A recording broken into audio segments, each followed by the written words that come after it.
Are you a Christmas light guy or are you a pest control guy?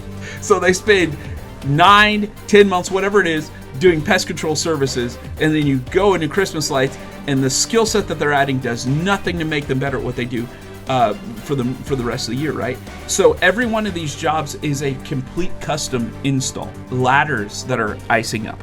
They require roof walking, and usually it's pitched. A lot of one-off labor is what you're dealing with. One of the key rules of scale is that you want to avoid building a house of cards.